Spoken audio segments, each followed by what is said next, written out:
Every time the owner went to work, Hachi was locked inside the house. One day, unable to bear the loneliness any longer, he dug a hole by the wall and squeezed through. At that moment, Parker had just boarded a train. When he saw Hachi, he was shocked. Hachi, excited, immediately rushed into his arms. Parker tried to signal for Hachi to go back home, but Hachi kept following him. With no choice, Parker missed his train and personally escorted Hachi back. That evening, Hachi heard the train whistle. He suddenly rushed out, climbed over the wall, and ran away. He ran all the way to the train station and sat by the flower bed, silently waiting for his owner. When Parker came out, Hachi jumped into his arms. Parker thought his wife had brought the dog, but the owner of a nearby snack shop said Hachi had come on his own.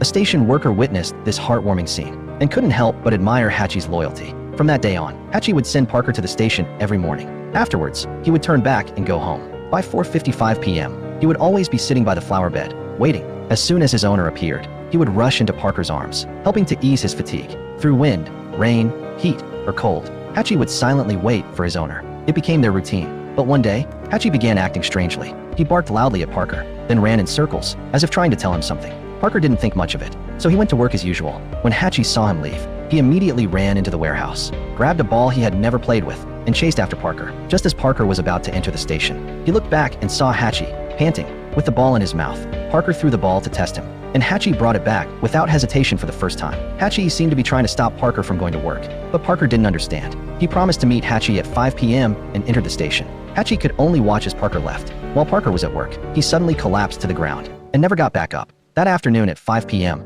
Hachi was still waiting at the station, but his owner never showed up. By nightfall, Parker's son-in-law came to take him away. Hachi didn't know what had happened, only that the house was filled with sadness. The next day, at Parker's funeral, all his friends and family came, but Hachi wasn't there. As usual, he arrived at the station at 4:55 p.m., waiting for his owner to come home. He tried to find that familiar figure in the crowd, but he never saw him, not even until evening. The station worker advised him to leave, but Hachi refused. Soon after, Parker's wife sold the house and moved away. Hachi was then adopted by Parker's daughter. Though he had a new home, he was never happy. One day, when the man of the house wasn't paying attention, Hachi bolted out of the house. No matter how much the man called him, Hachi didn't stop. He quickly returned to the station. There, he sat by the flower bed again, waiting for his owner to return, and he waited for 10 years. One day, the wife returned to honor her late husband. She was shocked to find Hachi, now old and frail. She never imagined Hachi had been waiting for her husband all these years. But in the end, Hachi didn't go with her. He continued waiting at the station until the very last moment of his life. Finally, Hachi was reunited with his owner.